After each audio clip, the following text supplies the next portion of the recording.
and gentlemen, welcome to Wrestling Art with Chris Things. Ray! Do the hammerlock! I do the hammerlock! Ray! Do the hammerlock, you turkey necks! Yeah, do the hammerlock! Do the hammerlock! Everybody's doing it. Oh, hi there. Hi, friends. I'm just here in my bedroom singing along to the Crusher. But here we are. It's Wrestling Art with Chris Things. I am Chris Things Brian, your host, your pal, your guide through the wonderful world of the wrestling matches that I like. I'm a little bit under the weather. That's why I'm doing this podcast from my bed tonight. I feel like I wanted to make sure we're doing it every week as much as I possibly can right now. So I don't know whether you guys need that or want that, but that's what I'm trying to do. So even if I'm a little bit sick, let's not let that stop the things. Today we're here, a bit of match of the week action.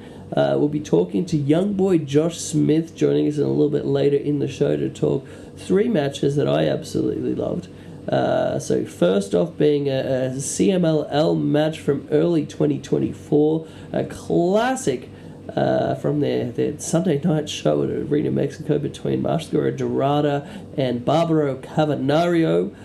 We then go to a little bit more current wrestling with the 2 Tokyo Dome shows from the start of this year in New Japan. We had the Wrestle Kingdom show, where my favourite one on that was the tremendous Konosuke Takeshita versus Shingo Takagi match. That just warmed my heart. Followed by the big one on the Wrestle Dynasty show, a match that a lot of people had a lot of good things to say about, but again a match that just felt very, very special to me in Kenny Omega versus Gabe Kidd.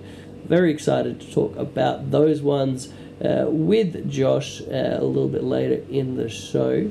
If you haven't already, I highly recommend you do your homework and watch said matches. I think you get a little bit more out of them when you've actually watched the matches. I don't know, if you just want to listen to me talk about them and never actually watch them, that's your call. However you want to play this thing, dude. But yeah, that's what we're doing today. But we have our little old what's happening in the world of Chris Things segment here to start the show. We've had another week go by. As I mentioned, I've got a little bit run down and sick. I'm continuing along here at the new property up here in Montville, Queensland, and yeah, I'm continuing along to try to prep for this big old solo show and weekend of tartness that's coming up early next month. So I've been so nuts, I haven't even put the save the date graphic up, which I'll do very soon. But for all of you all playing at home, please, February 6th, Thursday night at the Scratch is where it's all going down. It's Chris Things 2025, my 2025 annual solo show, taking place in my very favourite bar in the entire world. It's going to be all Chris Things art on all of the walls. It's all going to be, following a specific kind of a concept, another concept-driven show. You might have seen some hints from the Weekend of Tartness graphic that I shared earlier. But yeah, it's a fun one, I think. And yeah, man, I've got all of the artwork to create, so I'm kind of in a nutso mode at the moment. I'm just currently putting the finishing touches on the official poster for Weekend of Tartness, that being Scratch's big old annual sour beer festival celebration weekend they do every year. So Weekend of Tartness, I believe, is taking place later in the month, from the 21st to the 23rd of February. and I'll be stoked to have all my artwork up on the hallowed walls of the Scratch for that one. And they're also having me do the official t-shirt, the official poster for Weekend of Tartness, so it's such an honour to get to do that stuff. I've said before, Scratch has such a wonderfully high level of amazing curated art through that place, different artists that I've looked up to over the years that have done the different artwork for these big old celebrations weekends that they do, and it's just such an honour for me to get to do that. My first ever one for Weekend of Tartness, and yes, solo show happening on Thursday the 6th of February, and in conjunction with that, I think I might even do a little old wrestling club. How about that? It could be a combined art show opening night, and then after everyone's had time to soak up the art, let's watch a little bit of wrestling at the end of the bar. I think that'll be pretty fun, right? But yeah, that's my life. I'm slowly unpacking boxes. That's been the stressful part of preparing for this show. Moving house, had so many picture frames and painting materials and things that I need for this show that are packed up in who knows what box. So that's been a whole other stressful element. I finally got my art studio set up there, my little art shed at the top of the hill on the new property here. I'll share some pictures of that in the near future, but I'm quite proud of having that all good to go. I don't know what it is, but there's something that when I got the finishing touches made on having that studio set up, I just had such a sense of pride. You know, I mopped this concrete floor, I swept, I ran a power cord all the way up the hill on these pegs, and yeah, it's like I'm putting all of that love into it because I'm planning on this being a special place where I create a lot of stuff that's very close to my heart. And this first art show is going to be where the bulk of it all happens. So, yeah, man, it's exciting times. The new surrounds are lovely. Hopefully you don't hear as much of the bug noises this time around. But yeah, dude, I'm really enjoying it so far. A little bit terrified of the amount of art that I'm going to have to create from now until like the 5th. But dude, I'm always up for a challenge, and I'm just going to get into that insane mode. I'm going to make all the art, I'm going to do all the things, probably going to have some really late nights, but yeah, I think it's going to be fun, and I had a lot of fun doing this poster, so I can't wait to share that with you all in the very near future too. But I think that brings us to about the end of our little introduction solo monologue here. Let's jump over to a little bit of match of the week action. Over to Josh and Chris. Take it away, guys.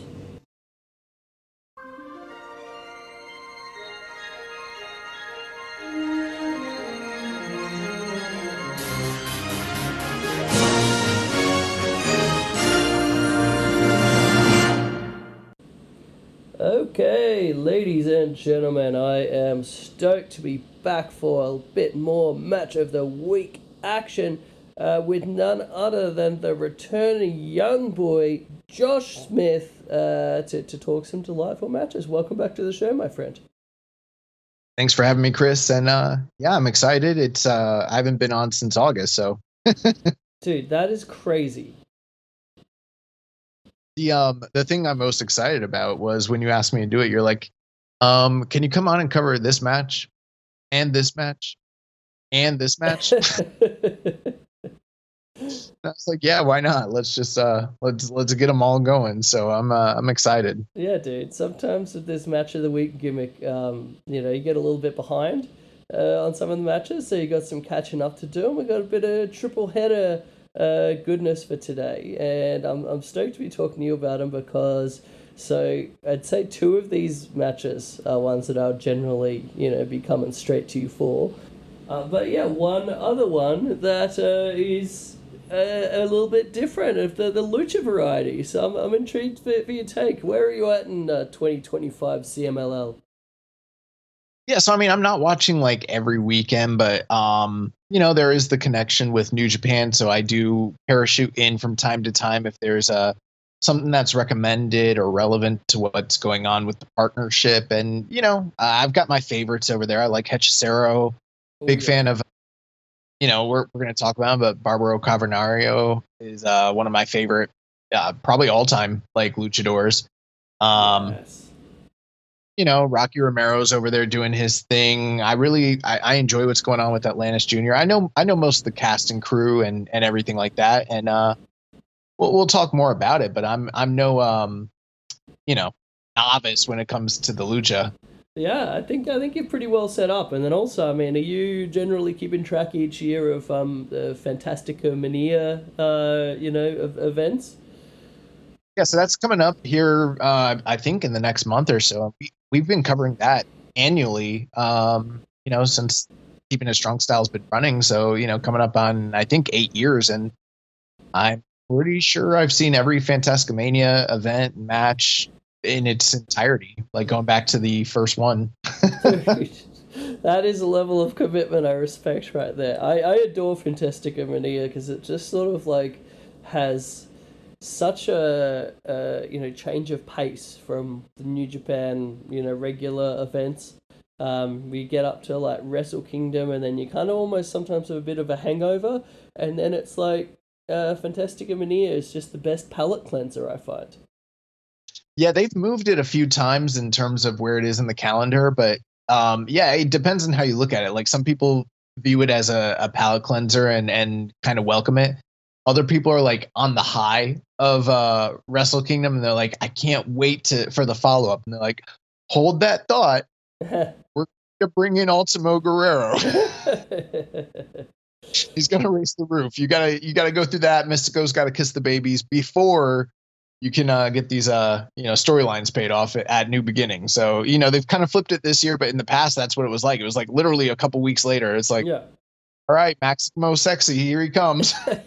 Oh, throwback to a little dude from the past there with Maximo. Hey, he hasn't been seen in the world of CMLL since he was rumored to have trashed Ultimo Guerrero's car in the CMLL Arena Mexico car park, and then he was quickly gone from the company. I remember I couldn't remember what it was, but I knew there was a controversy with the car or something familial. I don't know. And I think he's in AAA now? I think so. I think he's been having some personal demon kind of issues of late. So I don't know whether he's regularly doing stuff these days or maybe having a hard go of it. But I'd love to see him back doing cool stuff again. That dude's rad. Yeah, he just popped to mind just because we're covering former heavyweight champion Maximo, and then I'm like, oh, Maximum Sexy, similar names, both heavyweight champions. There's a connection. Yeah, for sure.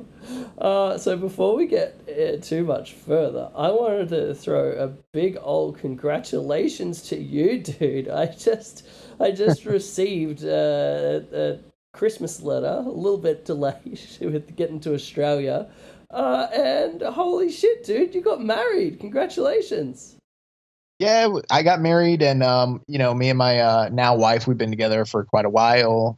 We've been engaged for a bit, but I just I don't know, I didn't tell anybody, except for like close friends knew, but I mean it wasn't too much on socials or anything. And I made sure that Jeremy Donovan, my I guess our boss and my co-host, I was like, don't tell the listeners at all. I want to go from being a guy that was, with a girlfriend to just suddenly married and nobody knew about it in between. Like just one day, yeah, just married. So that's what I did.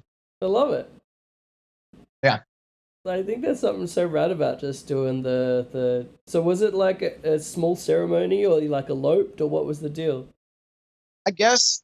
People call it eloping, but when you look up what eloping is, it's when people ran away from their families. Like I'm grown, dude. Like, but yeah, it was just us. We just the two of us. No one else was there except for like the justice and the witness or whatever. But I don't know all the details. But we went down to the Sarasota courthouse, and some prolific photographer, or I'm sorry. I've had a long day at work. Who are the people that design buildings? Architect. This like prolific architect designed the building and designed. If you've ever heard of the Ringling, that's a an art institute museum / college that's in Sarasota as well. That's like renowned. If you like Google the pictures, there it's very like photogenic. Is this related to the Ringling Brothers? No, it's not. I don't. Okay, well, thanks. actually, it could be actually, but yeah, no. But if you ever see the architecture of that building, the same designer did all of the architecture at the Sarasota courthouse. So like our photos came out amazing, but we just went to the courthouse. But it looks like we were somewhere, really, fantastic. But we were just at the court. And I love that. Yeah. A lot of people mad at us. A lot of friends and family wanted to be there, and we were just like, nah. Hey, do what is right for you, I reckon. I think the whole sort of, massive wedding, huge budget, like cost a fortune thing it's definitely not very appealing to me. Yeah, I mean, if you think about it, like, and this is just in America, I don't know how it is in Australia, but I'm sure comparable, but like we're talking small scale, super basic or low end, you're going to spend 20K minimum. And that would be like a very, very, very small budget for a very low grade wedding. A lot of people I know, they spend like 100K, and it's like, dude, that's, that is insane. Like, spend that on a honeymoon trip, How far is 100K going to get you if you were going to travel the world? That would be far better than a big gaudy wedding for me. That's a retirement. That's somebody's house. That's, kids' education. That's investment money. So, we're not going to spend that money doing that, to feed a bunch of people and have a wedding where it's like, we're married, Let's do it.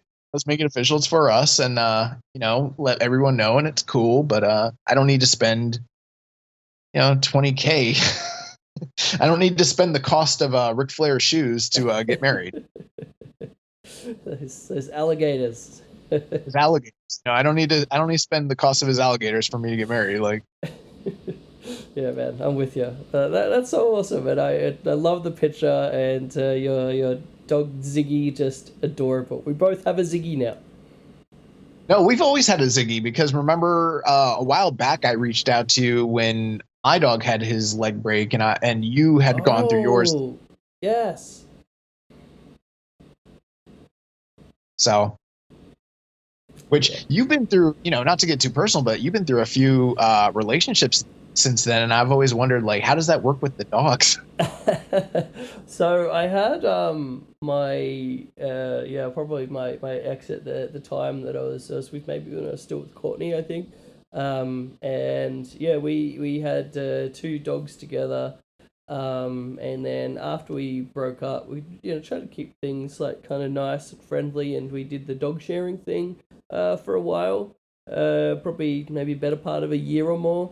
So we sort of like shared the 2 dogs, and then it sort of eventually got to the point where like Courtney's original dog Jelly was sort of getting a bit older, so I think she was just wanting to sort of like spend as much quality time with her as possible, so she didn't really want to do the dog sharing thing anymore, which I totally get. So that's pretty well it. And then now I've got Ziggy and my current partner Kaylin's dog Badger, and they're good buds together. So yeah, it all works out in the wash.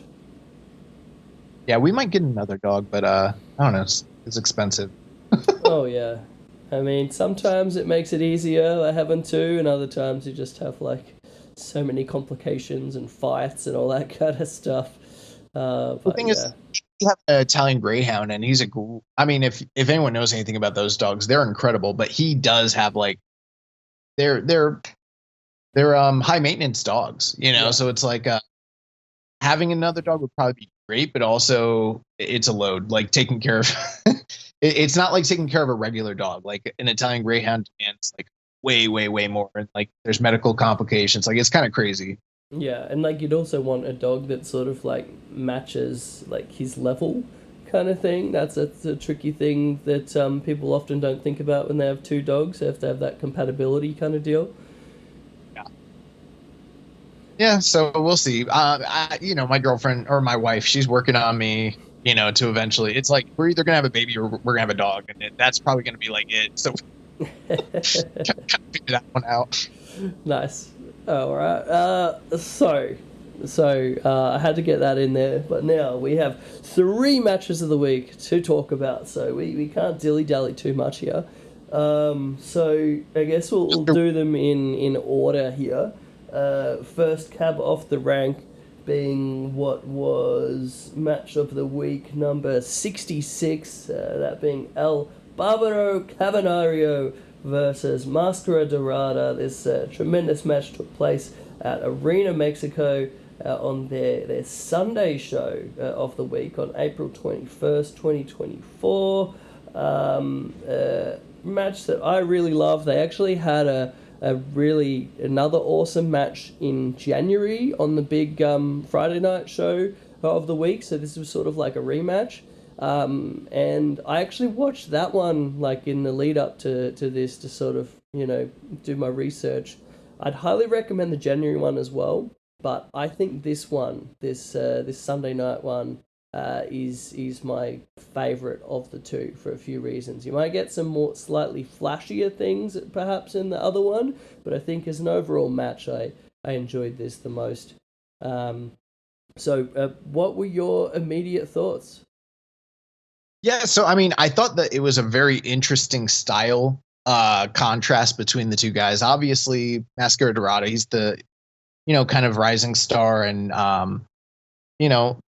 the hot hand, if you will, in the company, the guy that they're pushing. And there's some people in the from what I understand in the diehard like lucha circles that are like kind of pushing against the push of Mascara Dorada, almost seeing him sort of like a Roman Reigns or John Cena sort of thing, where they feel like he's being overpushed within the company. Oh man, but I do not understand that at all. Like, I am such a big fan of the current Mascara Dorada. So for those playing at home, this is not the original Mascara Dorada who went on to become Grand Metalik, and also had a tremendous New Japan run, actually. This is the new Mascara Dorada, who was previously Panterita del Ring Jr., that was what they brought him in and introduced him under that gimmick, the junior to his father, Panterita del Ring, who also was a Festo, I believe. But you can go all into the crazy nuts and bolts of lucha families there. But bringing it back, so yeah, you're right. New guy that's been introduced is just incredible. I think it's amazing as well. I'm not sure if you've heard, he actually has like a tremendous amateur wrestling background as well. Where I think in addition to doing the crazy flashy flying stuff where you think, oh, this dude's just like a gymnast, he can actually wrestle too. And we see some little bits of that in this match. I think he's fantastic, and I couldn't think of a better guy to be, basing the company around going forward. I think this match was great because you're right, such a contrast of styles between him and Cavernario, but I think their chemistry was just so fantastic. It's almost like that contrast made it. Yeah, to see Cavernario, who is, obviously he's a heavyweight, not to oversell it, like to say but he does lucha brawling, you know what I mean? Classic Rudo. Classic Rudo, still goes to the top. He does some stuff, but he's not overly flashy. And then you've got Mascara Dorada, who is like basically a superhero, and he comes flying in, and like he's doing stuff that very, very few luchadors anywhere in the world can like actually replicate.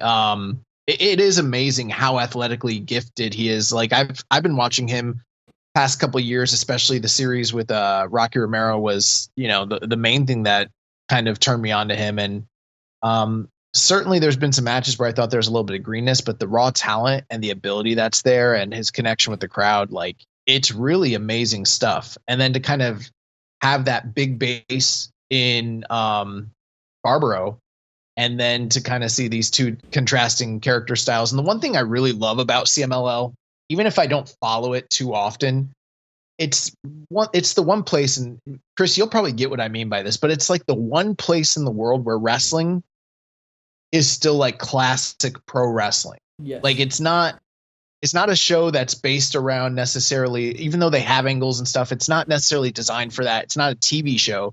It's still based around a good guy and a bad guy entertaining the crowd. The people, it's a different crowd every week except for the regulars, and it's primarily outsiders. They don't have to come in and like know the storylines. They just come in for the attraction of the show itself and the story that's told within the match.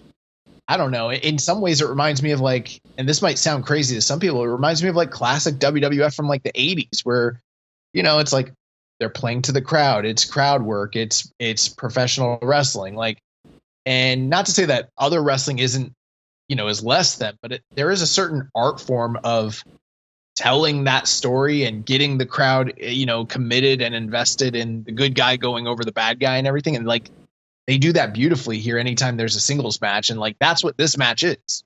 Yeah. Oh, absolutely. And I think there's something like that is really cool about just embracing like the novelty of professional wrestling. And that's, I think, a real connection point between this and like the 80s WWF. It's like anyone could walk into this arena not having seen any of it before and pretty well have a very good idea of what's going on. It's not like there's these crazy, complicated, convoluted stories going on. One of my favorite things about CMLL, I remember someone said it as a criticism, but I was like, no. So I remember someone was like, anytime there's like a hint of character development going on, we'll quickly cut to the crowd to a gringo tourist eating a churro and chugging a beer. And I'm like, yes, that is what I absolutely love about it. If there is an angle, it's like, it's a big rare thing, that we're seeing that angle. I mean, you will oftentimes get, different, post-match mask tearing off ofs or, mask challenges that don't really happen to go anywhere half the time because it's generally just the guys shooting their own angle that has no intention of being followed up by the office, which I kind of adore as well. But yeah, it's its own magical world. You get turns where like you think someone's turned and you're like, oh, they're a bad guy now. Wow, that's crazy. And then like 2 weeks goes by, they're working Rudo, and then all of a sudden they're heel or they're baby again, and you're like, did that just not happen? Like, are we not going back to that? And it's like, no, we're not. Like, we're just we just start over it. They just did something. The programming department was like, no, we're not putting you on the other side here. We've got our matches laid out for the next 2 months. One other thing I liked about this, it was a 2 out of 3 falls match, and I've seen quite a few, classic to big singles matches in CMLL. And, typically they do follow like a very, kind of predictable formula where it's like they spend a minute or two and then someone gets tapped or rolled up, and then a minute or two, the bad guy's getting the heat. And this, I guess, somewhat still followed that formula, but they spent a lot more time building each fall than I typically see in these matches. Kind of just doing other work. So it wasn't just your standard, just 2 minutes. Okay, here's a Lamas draw, and then that's it. Like they actually worked for a while in each fall before they finally got to the third fall, which in most of these matches, really only the third fall matters. But in this match, it kind of felt like the totality of all the work actually did have meaning. Yeah, absolutely. And this really, to me, was a great example of doing 2 out of 3 falls well. Like you said, they were built up, but they still felt like organic and spontaneous for the especially those, actually all 3 falls in a sense. We had the first fall, which was the quick counter of the pin where Cavernario pulled out the quick pin over Mascara Dorada after reversing his other one. And just like, taking advantage of a situation, got the great crowd reaction for it too. And that set up a bit of a thing. And then we had the second one with that sick springboard 450 by Mascara Dorada, which, it was built up, but again, it wasn't like there was a whole, series of shit leading up to it. It was just, I think he might have done something up to in the outside, and then got him in, and then boom, boom, boom, and then I loved also that they used that for like a near fall spot near the end where we went for that springboard 450 again, but Barbaro Cavernario got out of the way for it. So yeah, I thought that all three falls were used really well here. The only thing I don't love when I do watch lucha, one of the things I do see people criticize, they criticize like the softness of the strikes, and that really doesn't bother me too much because it's part of the style itself, so I kind of make room for that. Yeah. But we're doing a lot of grappling in the beginning, and I've seen my fair share of like Yave classics with like Blue Panther and El Dandy and Negro Casas and some of those guys. There's a lot of gravity to what they do, but with these guys, it's a little bit more loosey goosey, like not quite as rounded sort of mat work. But at the same time, the positive to that is they're never stagnant. They're always moving. The crowd can tell what they're doing. So I mean, for like the layman, they probably are enjoying the mat work a little bit more, just because they're never even really for a prolonged period in a prone position. They're just always just like, But for me, it's a little loose. So I'm like, they're really not doing shit. They're just kind of rolling, I could see that. I definitely have different standards, I think, for lucha for myself. Like, I'll watch American wrestling and I'll get so upset of how loose certain stuff looks or how light certain strikes are. But then I watch lucha and it all gets a pass because it's just the magical world of Mexican wrestling. I definitely have a double standard there. I mean, there's a good thing there where, for me, I've spoken to there's a few different friends about this. You can't watch Japanese wrestling then lucha. It has to be the other way around. You have to start with the Mexican wrestling, then you go up to Japanese wrestling. So I hope that's what you did with your watch today. To be honest with you, I already saw the New Japan matches, several weeks back. And so I didn't rewatch them for this review. Yeah, because they're the same. Kind of indelibly left in my mind. But I watched that match, the CMLL one, a day or two ago when you asked me to. And I really enjoyed it. The final thing I'll say about it was I just loved the near falls down the tail stretch, because there's quite a few things that Cavernario was hitting Dorada with that normally he would put people away with, and to kind of see him continuously kicking out. Like, I know in Western wrestling that's normal, but it's not as normal in CMLL to see someone kicking out of every big move a guy has and then overcoming the odds. Like, so I'm like, wow, it's really something to see him like kicking out of all of his big signature shit, Yeah, I mean, he didn't get the what is it, that Cavernario stretch kind of thing that Cavernario Galindo popularized. Did he hit the Vader splash thing off the ropes? I think we got a big kick out of that, right? Yeah, he tried it twice during the match, and the first time Dorada moved, the second time he put up the feet, and then the third time he finally got it. And that was where I was like, oh, that might be it, because they were teasing it and building to it. And then he kicked out, and I was like, fuck, like, that's crazy. They really built everything up in this so darn well. Like, that's one of my favorite things about this match is there's like a lot of seeds that were planted, that were paid off. And the crowd like bit for every bit of it. Like, they were right there. They really got this Sunday night Arena Mexico crowd going. Like, the Sunday night shows aren't generally the biggest shows there. Sometimes it's just like a bit of an afterthought, to be honest. But sometimes you get a little special thing on these shows. Same for that tremendous Blue Panther versus Hechicero match that took place in 2024. That was on the Sunday show. But yeah, to me, there's something just really nice about seeing two dudes go out there on a show where you probably get by just doing as little as possible. But they just were like, you know what? We're going to just have a banger, and they're going to take the crowd on a ride, and they did that tremendously.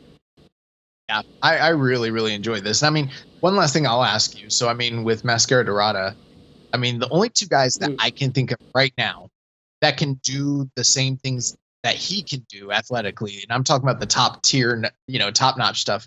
The only two guys I can think of are like Neon and Vikingo. Is there anybody else that's like athletically talented that's out there today that can do what those three guys are able to do? I mean, CMLL is amazing because I think they've got like the best, like, I don't know what their training school setup is. I know they do a lot of training in Arena Mexico, and they have the dojo, I guess. But whatever they have in place, they've got the best young talent coming through the pipeline of like any company in the world. Like, I think even better than New Japan, to be honest. Like, and the talent that comes out is of such a high level, and obviously they got to get a bit more experience. You look at a guy like Neon, for example, but yeah, can do just amazing stuff. It blows me away. But so yeah, I think there are some other young dudes that are just pretty crazy. Like, I really like Futuro as well. He's a super talented dude. Love whenever he's teaming up with Neon. Dudes like Star Junior, maybe not quite as flashy, but still, super awesome.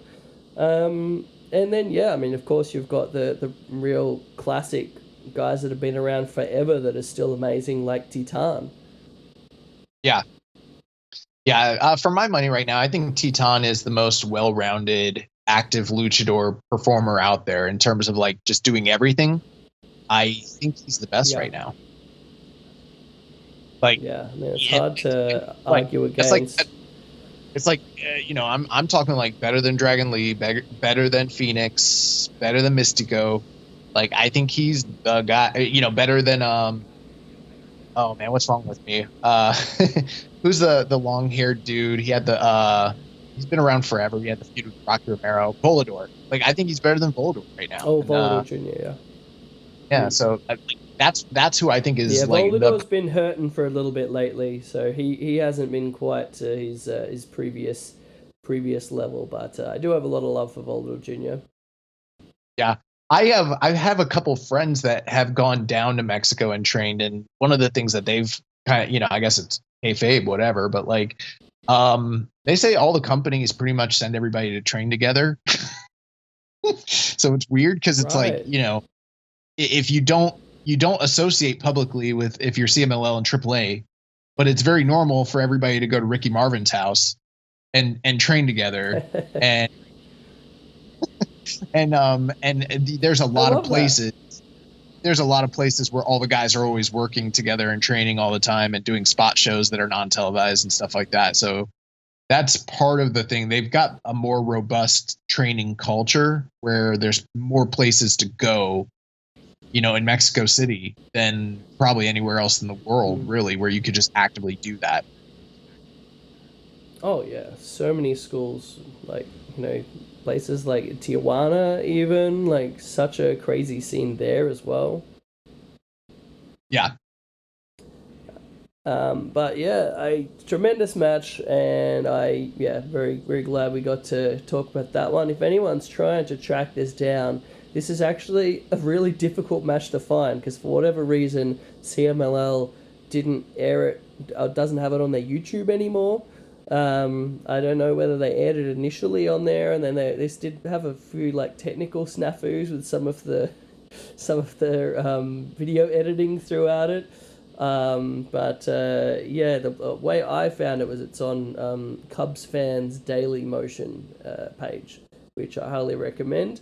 And if anyone wants that link, just sign up to my newsletter on the contact page of christhings.com.au, and I'll be including that in my next little old newsletter for you guys. So next match we travel across the other side of the world. We're going to Japan. We are going to New Japan, to the big January 4th Tokyo Dome show, Wrestle Kingdom. The first of 2 nights in a row at the Tokyo Dome. And this is just one of the, to me, like one of the most classic never title matches you could get, like really reminiscent of those classics with like Togi Makabe and Shibata and Honma, or all of those bruisers. Just hard hitting. It was a thrill ride. It was mile a minute. Takeshita versus Shingo for the Never title and also for the AEW International title. What did you think of this one? So you're gonna be a little bit surprised here, Chris, but I did not love this match. and here's why. And I'll preface it. I did really like the match. I think the match is very good. So, I'm not going to bury the lead and say, oh, this sucked. It didn't suck. It was very good. But it's Shingo Takagi and Konosuke Takeshita, like the two aces of DDT and Dragon Gate, both of them 5-time world champions, and they never touched. They never interacted ever. And I was like, they're never going to wrestle. And I think they're two of the greatest of a couple generations in Japan and in the world. And I just thought that this is going to be like a literal, this is the match of the year. Nothing else is going to touch this. It's fucking over. And I thought that they went out there and had a very good match. I think everything that you're saying is true. It was very hard hitting and everything, but I'm a little down on the Shingo match recently. And here's why, because I think there's a particular formula that he's implementing, and it's sort of just, it's good, but it's also a little unearned. It's remember when when indie wrestling, everybody was doing the same indie spots for a while there, and you're like, this is what it takes to have a good indie match, and then it kind of just became formulaic. I sort of feel like Shingo's boxes. Yep, I kind of feel like Shingo's fallen into that a little bit recently. Which, if there's anybody that deserves to, to play the hits, it's certainly Shingo Takagi. But compared to the Ishii match the next night, I thought Ishii and Takeshita mopped this matchup up immensely. And I just, with how run down and beat up Ishii is, I was shocked by that. I didn't anticipate it. But the match itself is still very well. I mean, you still should see it. It's still on the recommended list, but I was like, damn, it's I hope these guys go out and kill it. And, it wasn't exactly Kawada Mizawa. You know what I mean? It's funny you say that, because a lot of other people I heard also preferred the Ishii match the second night. I thought that was a tremendous match. I really, really enjoyed it. I thought Ishii did some absolutely insane stuff that I wasn't expecting. Took some gnarly head drops and shit. But overall, in the moment, I don't know. I try not to look at things of the best match in sort of this superlative, definitive kind of way of saying the best match kind of deal, way a lot of people prefer to stuff at the Meltzer scale and shit. But to me, the way I look at wrestling these days is just how much joy it brought me when I watched it. And for whatever reason, I enjoyed this Takeshita Shingo match far more than anything on the card, on the rest of the card on this night. And more than the Ishii match the following night. So when I watched this one, I did cherry pick just a couple matches that actually interested me to watch on the January 4th show. Whereas on the Wrestle Dynasty show, I watched it with the guys, and for whatever reason, they wanted to watch every single match on the show, and there was some awful shit on that show. So I think that might have bummed me out and brought me down. Sorry? Oh, I was saying on the Wrestle Dynasty show? Yes. Oh, gotcha. There was some stuff I was just not a fan of that I think by the time Ishii Takeshita came around, I was just not getting the most joy out of professional wrestling from having endured the stuff that got up to that point.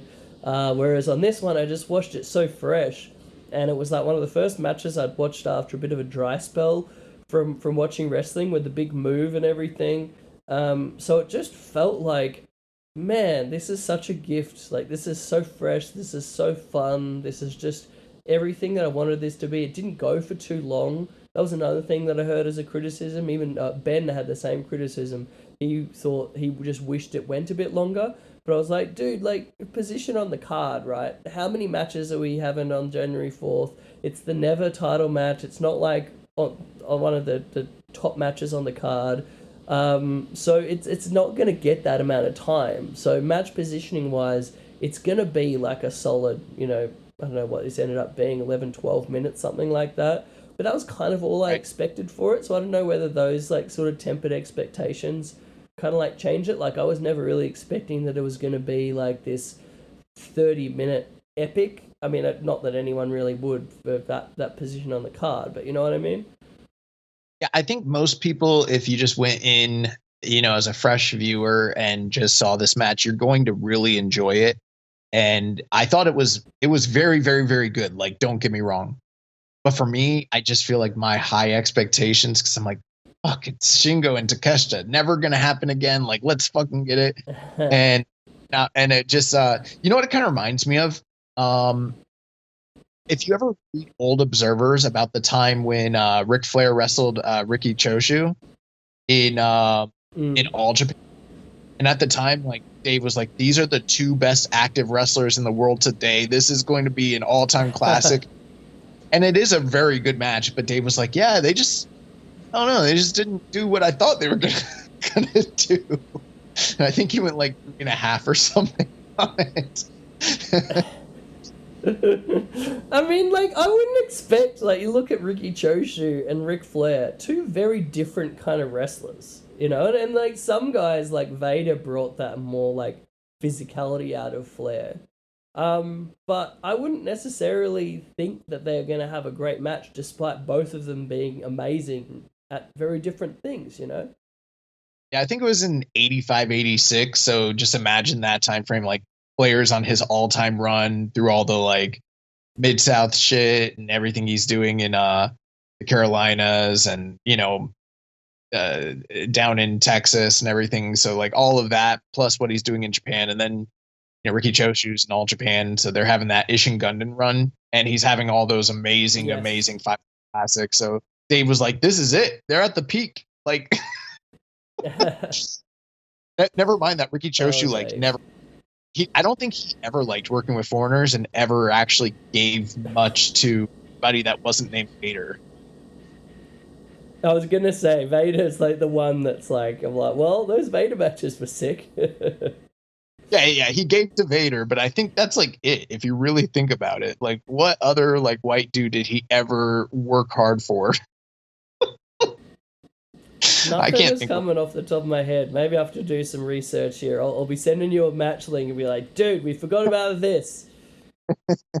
Maybe. But yeah, the match was still fantastic. I'm hoping that this was just like a very, very good match and like the first in a series of matches that could potentially, because I don't know if you heard, Takeshita signed. I would love that.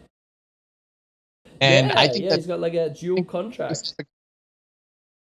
Trio contract because he signed in DDT, New Japan, and AEW. Right. And I mean, who knows? I don't know. I can't say for sure, but I mean, my understanding is it's always been his desire to be in New Japan, and that's been the word on the streets since going back to like the last time I was on the show, like August. So I mean, people have known he was going to sign there. And, I think that, I don't know if you saw the comments from Takaki Kadani, but he basically said like, yeah, we've signed him for a year. And if he wants to be top leading man in this company, we've got more dates on him than Tony does. And he can do that if that's what he wants. That is awesome. I'm so happy about that. Because I remember us talking about the G1. And obviously, a lot of that G1 was just, the Takeshita show.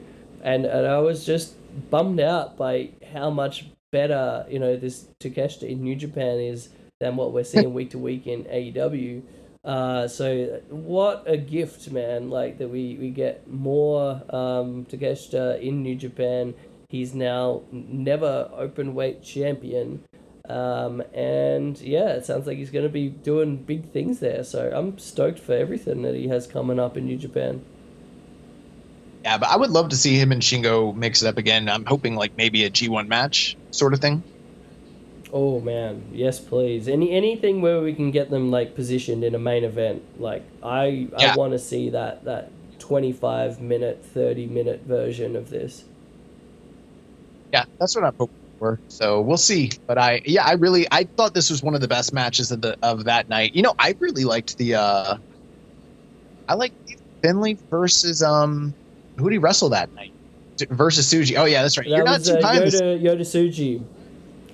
Yeah, I and I thought I Suji am was not so good. high on Suji generally speaking, but that match rocked, dude. I really enjoyed that one. When I did my match of the week post for this one, I made sure to give special credit to that Finley versus Suji match as a close runner up because that was really good. Probably the best match I've ever seen either of those dudes in. How good is Finley getting? He's really good. And I loved the Joshi match that night. Mayu and Azumi. I thought that fucking rocked too. Yeah. I didn't quite get around to that one, but I heard very good things. Ben was big time raving about that one. You would like it. And I mean, I'm not even the biggest Joshi head or anything, but I mean, they went 8 minutes, and I mean, they gave both of those matches a run for their money, honestly. Damn, doing that in 8 minutes, that's a heck of an accomplishment. Alright, but now we're up to our last of our three. Our end of the triple header. We're up to the following night at the Tokyo Dome, that Wrestle Dynasty show. And this time we've got a match that I think had a lot of expectations heading into it.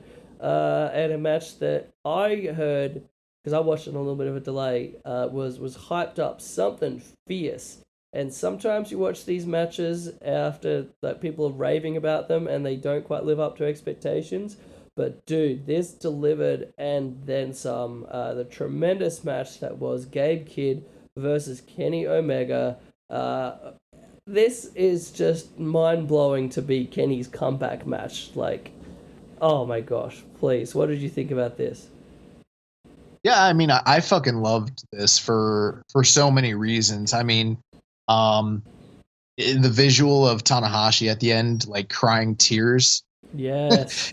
I mean, Tanahashi cries a lot, so it's not that surprising, but like, still, the emotion that was kind of pouring through him as these guys, did what they did, and for this to be Kenny's return from, this long off period with diverticulitis, which is extremely serious, and especially in his case, and then to see Gabe Kidd like go from a guy that was suicidal and had to take time off from wrestling during the pandemic period, and for him to kind of overcome the shortcomings of being associated with that LA dojo, which has kind of been an albatross for a lot of guys, and to get past that and make a name for himself, and being a Westerner, and get to this point where he can be in the semi-main event in the Tokyo Dome against Kenny Omega and have this kind of match, really something special, honestly.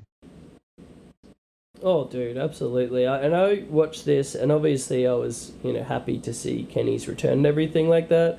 But I've become a real Gabe fan lately, and I think a lot of it's what you said about I remember him as the young lion, as the LA Dojo dude, and just seeming like he had a lot of promise. I remember talking to Davis about him. And I think they knew one another in the UK. And were contemporaries, and Davis had nothing but great things to say about Gabe back from his UK wrestling days. So yeah, I was so stoked to see what Gabe's been able to do over the last couple of years with the War Dogs and everything. And just, he was another one of my real favorite parts of the G1 as well. And then yeah, seeing him here where it was almost like, obviously the New Japan fans were stoked to see Kenny back, but it was almost like they had more ownership of, he's one of us, of Gabe over Kenny, which was wild to see. And I mean, I guess that was part of the story they were telling as well, which I really, really loved too. Yeah, I mean, to see Gabe go from being, the heel persona that he that he portrays with the War Dogs and everything like that. And for him to be the guy that not only was handpicked by Kenny to be in this spot, but also to see him get that reaction where he, undoes the ring attire and reveals his new trunks, which were, bike shorts, kind of giving a so good with the New Japan logo. Yeah, and also paying homage to his fallen former partner Alex Coughlin, who had to retire, due to getting too many injuries in the ring, and kind of paying tribute to him, but also having the Lion's mark there, and to see the crowd be like, he really does, like, underneath all the bravado and everything, like, he's one of us. He loves fucking New Japan, and he can try and hide it, but he is the defender in this match. And to see the crowd turn on Kenny and rally behind Gabe, that was like something pretty awesome as well. And then, not to mention just what they did in the match itself, but like even just the themes and the emotions and the story behind it all, like, it was fucking awesome. Yeah, I mean, in addition to being just a totally rad match, I think it's all of that threading the emotion through it and telling interesting stories about, who was the most authentic New Japan, like two-con fighting spirit of the two, and, Kenny kind of becoming the outsider because he left New Japan and went to AEW. I thought that was also interesting and so well done, and obviously Kenny leaning into it in sort of having more of the heelish kind of like tendencies from the bit when they went to the outside, and he's like yelling at the Youngboy and just being such an overbearing jerk, and somehow even being more of that than Gabe, who, as you said himself, tremendous over the top ridiculous British asshole kind of gimmick. But yeah, I really love this, and then especially when we got down to the the breaking out those nods to classic New Japan with the Inoki brain kick, with the Cobra twist. Like, man, I just enjoyed the shit out of this. When he there was a couple very small criticisms I would have about the match, but they're just kind of nitpicky personal preferences. Like, one was where when Gabe came up with the blade job, he had gone backwards through a table, and I'm like, how did you come up with the blood on your face? So yeah, it doesn't make sense. That was one. But the other one was when he finally got Kenny into the Cobra twist. I wanted him so bad to just start throwing elbows to his abdomen that was exposed because of the story behind, and I was like, this is the point. Like, and he was kind of grinding in it. And I was like, but what if he had just like started fucking going to town and like wouldn't let up, and like it kind of would have even changed the dynamics and the flows of like, the sympathy at that point, and like gotten different, ebbs and flows of the crowd. And I was like, fuck, he should have done that. Like, it's the one thing that I wish they would have done. I'm like, he had that moment. He should have just started fucking killing him, but he didn't. I have my own little quibbles. My own main one being and I know it's like a big sticky like part of the War Dogs gimmick where they like throw the chairs into the ring or whatever. But I was just like, for this setting, for this match in the Tokyo Dome, for how sort of special this is feeling. That was one part where I felt like that bit with the chairs and like the hitting each other with the chairs and that as like blazing as it was, that probably to me wasn't really that necessary. But I mean, I can understand why they did it. Oh, Chris, you purist. But the crowd was booing. Did you notice that? And I'm like, is that what you want right now? Yeah, and you know me, I'm a ghoul, so I fucking loved it, and I'm like, yeah. For some reason, I have no problem with an unprotected headshot when the chair has wood and pads on it. For some reason, like, I'm okay with it. So. Oh, I dug the chair shots. That was pretty cool. But I'm just like, you could have done that on the outside. Not in the sanctity of the cerulean blue. You know what I'm saying? Well, at the same time, they did have the ref bump with God, what's his name? Dude from AEW. I don't know. The awesome Shikara referee. Forever. I don't know. Bryce Remsburg. Yeah, Bryce Remsburg. So they had him bumped, and then that created the environment where they could do that. So, as part of the story, it's fine. But I get where you're coming from, and I don't know if it was 100% necessary. But, at the same time, it was also the impetus to get Red Shoes into the ring, to kind of restore order. So one other thing I liked how the War Dogs. I'm not gonna lie, I really did enjoy when Red Shoes came in and was just like, what's this fucking bullshit? Get this out of my ring. Just like throwing these chairs out there looking so surly. I was like, I popped for that big time. Yeah. Like, are you guys serious right now? But I liked how the War Dogs were the seconds to Gabe, and it kind of, it's almost a mirror image to how, the Bucks used to do that for Kenny in his big matches. And instead you've got Gabe being like the domestic or the foreign star in New Japan who's defending the company, and he's got his own guys there that are giving him his moral support, and just kind of a contrast there. Yeah, I liked it. I like the dynamic. I generally always love sort of like the fight team kind of like feel that you get with a lot of Japanese wrestling with the seconds. And they were quite, vocal throughout especially when they're on the outside, and like so much swearing. But I thought it was pretty fun. There was one thing I wanted to have happen different here. Is I wanted Gabe to win. Yes. And it's not even a Shinihan team, let go.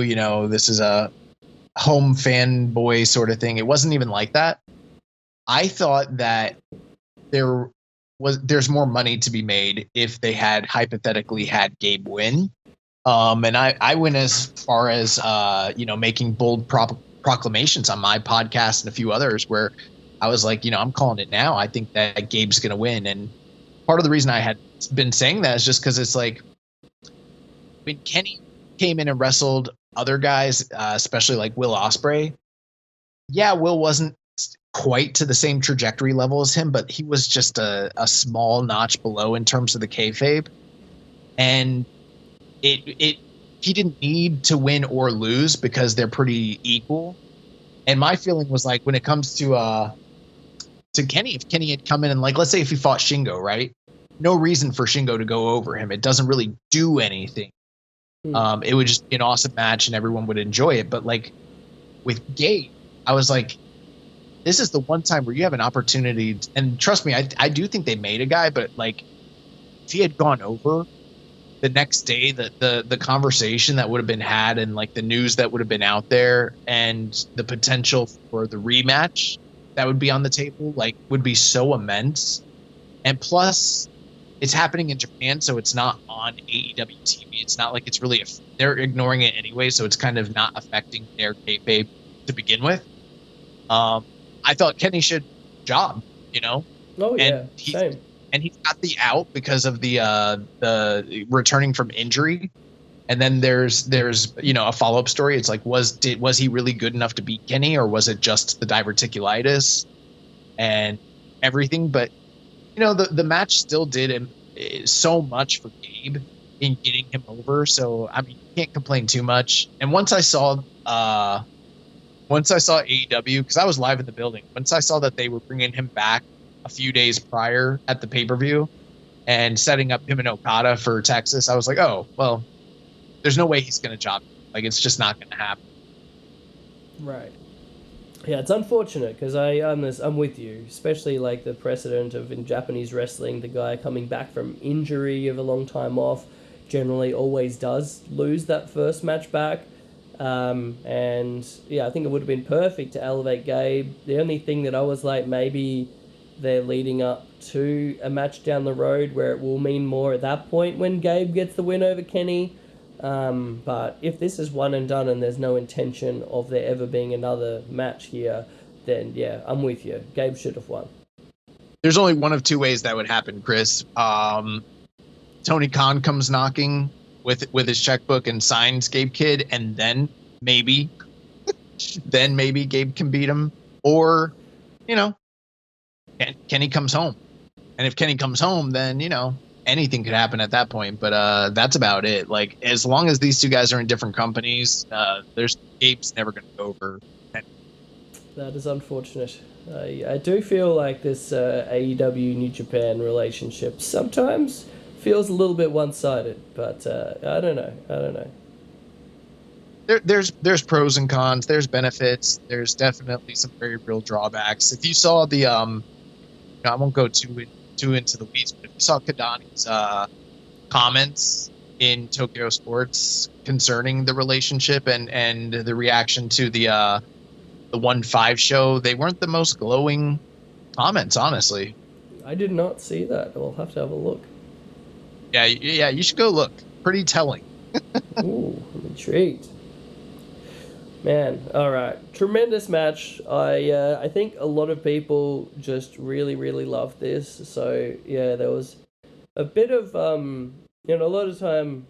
Sometimes people like give me suggestions of stuff to do as like the match of the week, and I'll be like, I'll take it under advisement, but that's not really the gimmick, But this one, I definitely had a few different people say they would, after I did the first one, and then I watched this a week later. I was like, I do know a lot of people are like keen for me to do this one.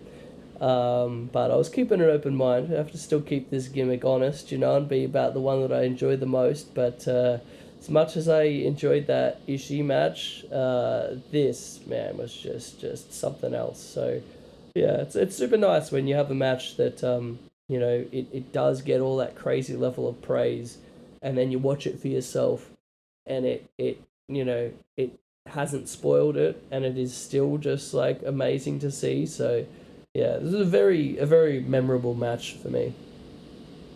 And I saw Gabe Kidd giving you some love online when you shared the artwork, and then he shared it as well. So that's pretty cool too. Yeah, that was super nice. It's a really nice thing that happens sometimes. The Cavernario and Mascara Dorada did the same in sharing it on theirs, and sent me a nice little message. So that was super sweet. So yeah, I really dig when that happens.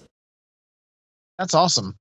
Yeah. And I guess I don't have too much more to say about the match. I just really loved it. And, if you guys haven't seen any of these 3 matches, highly recommend that you check them out.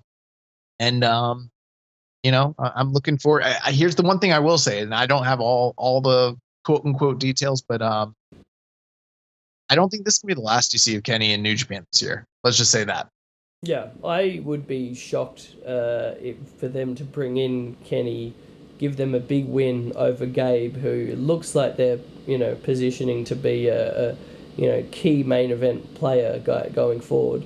Bring in Kenny as an AEW guy, put him over your guy with no expectation of anything else in the future. To me, that just does not seem like good business. So I would very much be expecting that we'll be seeing Kenny on maybe the big Dominion show or something. Yeah, I don't know when he'll come back, but my understanding is, there's the intention that he returns from both him and the company. So he's got to put over someone. that's my thing. We've got to at least get one job from him to put over someone who's going to be a part of New Japan's future going forward. I can't even think of the right to me, this was it. Like, this is the time that they should have done it. Moving forward, I'm like, who should he be jobbing to, and in what is the right circumstance or situation? I really can't see one at this current time where I'm like, yeah, he definitely needs to lose to Uemura. I was about to say, Uemura, dude, bring him back, strap the rocket to him when he's back from this injury, and then it climaxes with him getting a big win over Kenny. Hey, maybe if they build it right, then maybe I'll be eating crow, but we'll see. We'll see. All right. Well, thanks so much, dude. This has been a blast as always. Everyone, be sure to be checking out Keepin' It Strong Style. You guys have your is there a Patreon that you got going on these days? Yeah, we do. We've got a Patreon. So the deal with our Patreon is essentially there's three tiers. The first tier is just like I think it's $1, and you get our show without any sort of ads. On the $5 tier, you get all the extra bonus content that we put out in addition to no ads on the show. And then for the $10 IWGP tier, you get all of that. Plus, you get access to the show live, unfiltered, with video each and every week. Which these days people value the video and everything. So yeah, and I honestly haven't done a lot with the Patreon. I do have plans.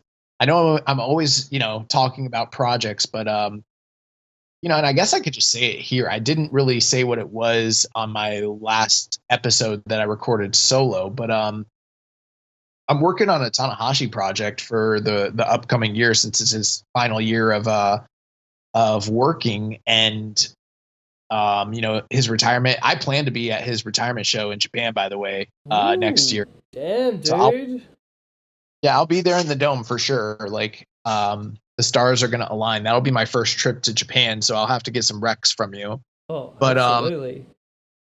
Yeah, he's got the Aces High series on the New Japan website. They just got the site back up, so all of that stuff's been restored. So I've kind of been reading through his interview series, recollecting his career. I love those. And I'm gonna basically do like a review for each year. Maybe not super in depth into that aspect, but I think I'm gonna pick one match that's representative to where he was in that portion of the year and review that, and also talk about the trajectory of his career. The hardest part was those early years, like from the Black Ages, where they're the ones a lot that I of find the most interesting, dude. That period of Tanahashi's career, back when he was Rooster Boy Tanahashi, was one of my absolute favorites. He was a big favorite of mine back then, and me, I'm one of these dudes that will defend those days of Enochiism till my dying breath. Yeah, it's just hard to find a lot of that content. Yeah. New Japan World is not what it used to be, so not everything that was on there went back up. And even when it's hard to navigate. Like, I can find stuff, but it's really hard to navigate and actually locate where it is hidden on that network. And then beyond that, they've copyright stricken so many stuff that's out there. But I have a friend who is sending me a 2 terabyte external hard drive full of classic New Japan, and as well as other like Territory and All Japan and stuff like that. But I'm gonna comb through that and see if I have enough Tanahashi stuff. And if they do, I've got a series I'm gonna do, and it's gonna cover each year of his career, kind of reviewing a big match, and put that up on the Patreon, which I think people will enjoy. Oh, amazing. That sounds tremendous. Yeah, I think that sounds like a great idea, dude. Yeah, so looking forward to that. And then, if you don't know who we are, we're Keeping It Strong Style. You can find us on every social. Just Google us. We're on you can find us at any place where you listen to podcasts, including YouTube, any platform. Just look up Keeping It Strong Style. That's who we are. We drop every week. And, we are the longest running weekly dedicated Japan podcast on the air. Love it.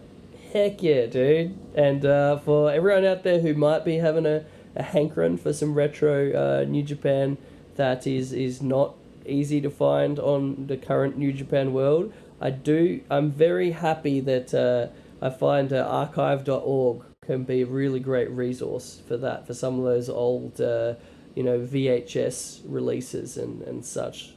Word to the wise on that.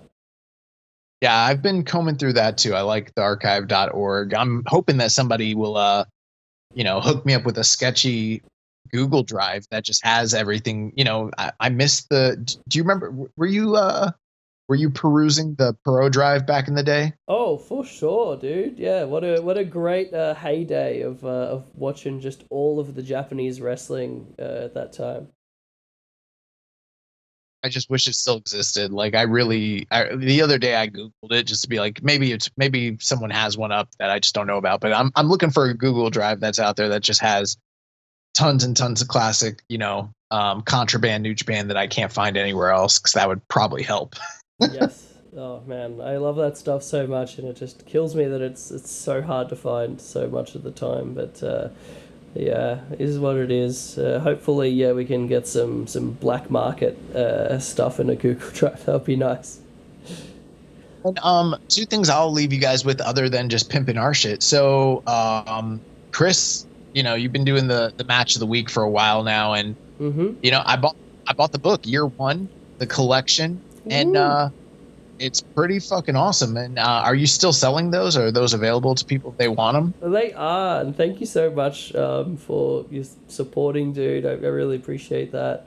And excellent pick for your match of the week commemorative print to go with it in the form of Shibata and Okada. But yeah, man, that was a real fun thing to do. They are still available. I still have a few remaining copies of it from that original print run. I don't know what I'm going to do when they run out, whether I'll get some more made up or what, but yeah, it's been super, super nice to see how much people supported that match of the week Year One concept. And yeah, I even someone bought a copy of it last night, so it's nice. I keep having them float through, which is super, super cool to see. Yeah, it's really awesome, and I enjoy it quite a bit. And having reviewed some of them on the show, I think it's super rad. Yeah, if you guys get an opportunity, I highly recommend purchasing one of those. And then the other thing I was gonna promote. So you need to. I know that you are taking it under advisement what you will or won't do, but I'm not seeing enough shoot style shit coming out of your match of the week. It's like we probably need to do a Volcon match of the week eventually at some point, or Tamura or. Yeah. I haven't even done a Yoshiaki Fujiwara match of the week yet, dude. That is insane. Yeah, that's pretty crazy. You've never done Fujiwara.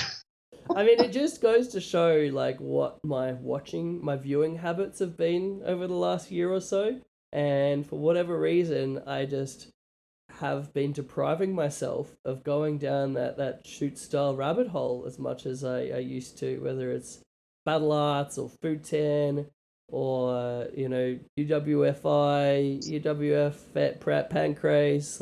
I love all that shit. You know how much I love that. So I think it's high time that I returned a bit. With the wrestling club thing that I've been doing up here in the Scratch in Brisbane. I've got my next one of those coming up in early Feb. And I haven't really done any shoot style stuff for that. So maybe that'll work well for me to delve back into the land of shoot style. Well, that's where you kind of have to ask yourself, are you going to go with the theatrics and the spectacle of a Takata match, a big, Takata Vader sort of thing? Or do you go with the real shit and put on some Fighting Network rings and show them I mean, if I'm showing a shoot style match to a complete someone who has no idea of it, and I just want to, just let them revel in what this feels like, it's hard to go past Daisuke Ikeda versus Yuki Ishikawa. That's true, but it's almost it is shoot style, but it's almost sickening violence. And that's a lot of what I love about it. That's a match people are not going to forget. It's going to emotionally scar some people. Yeah, that's funny. I don't know. We'll see. I might end up shortening the list of wrestling club members if I hear that one. These guys look like they're really headbutting and punching each other. Is this fake? Is this real? You put that on, and then you put on a Pancrase fight, and you're like, which one was the actual fight? And they'll probably think it was the first one. Right. I lovingly refer to it as snuff wrestling. Yeah, it's pretty sick. Well, yeah. I'll definitely be jumping back into that. So thank you for the reminder, dude. Awesome. Well, I really appreciate you having me on the show, and let's get some more crossover. You need to reach out. You got a whole team here on Social Suplex, and I'm sure that there's people that the world hasn't heard. Let's get the crossovers going. We need to get you on Kiss again one of these days soon. I'd love that. Yeah, dude. I'd love to do a bit more crossover stuff with the rest of the network. And yeah, I'll have to think of different matches where I'm like, oh, this would be a good person to talk to for this one. But either way, always love talking to you, my dude. Awesome. Well, I appreciate it. Thanks for having me, and we'll talk soon. No worries. Thanks, dude. I'll catch you later. Bye. Alright, there we go. Thank you, young boy Josh Smith. Heck of a episode there. A whole lot of variety with those 3 matches. That's what I like about this triple header gimmick, guys. We just have 3 totally different matches, but wonderful matches. And yeah, stoked that we got to be riffing on that with Josh. A little bit of New Japan talk as always. And yeah, it's wild to me that we haven't spoken to Josh on this show since bloody August.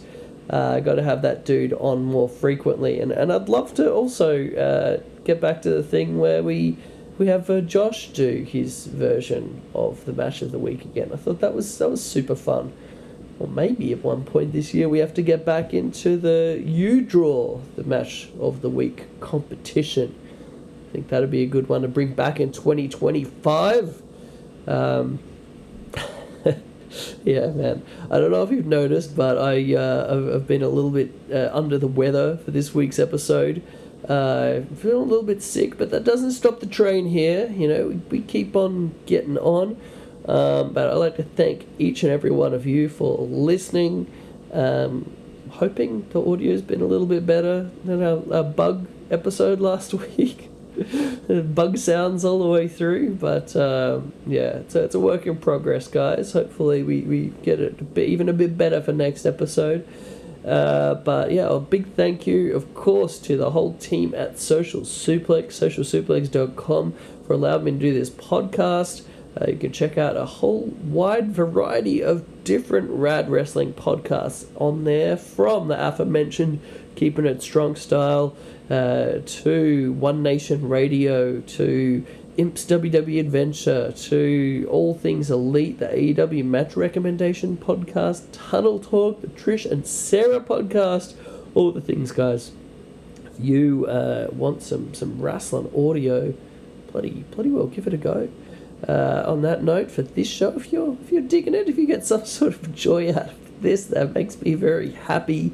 If you ever feel like leaving a review on the things, that's always appreciated. I assume that somehow helps the algorithm. But whatever, you do you. Anyone that's voluntarily listening to this blows my mind, to be honest. My rambling nonsense, but whatever. I hope you guys have been enjoying some good wrestling lately. If you played at home and watched these matches, I hope you got as much joy out of them as I did. And if you haven't been able to come across that CMLL match, as mentioned, I'll be including that in the newsletter, the link there. But Comps Fans Daily Motion is the place to be. All right, I think that brings us to the end here. Thank you for listening. If you would like to support christhings.com.au is the place you can go. Prints, that Match of the Week Year 1 book that Josh was mentioning. What a bloody sweetheart when it comes to the plugs there, by the way. So nice. And yeah, all of the things. And yeah, man, I gotta get to work. I got so much stuff to do for this art show that's coming up in like a couple of weeks. I got so many paintings to do, so I will get to that. I'll let you go, but I will see you next week.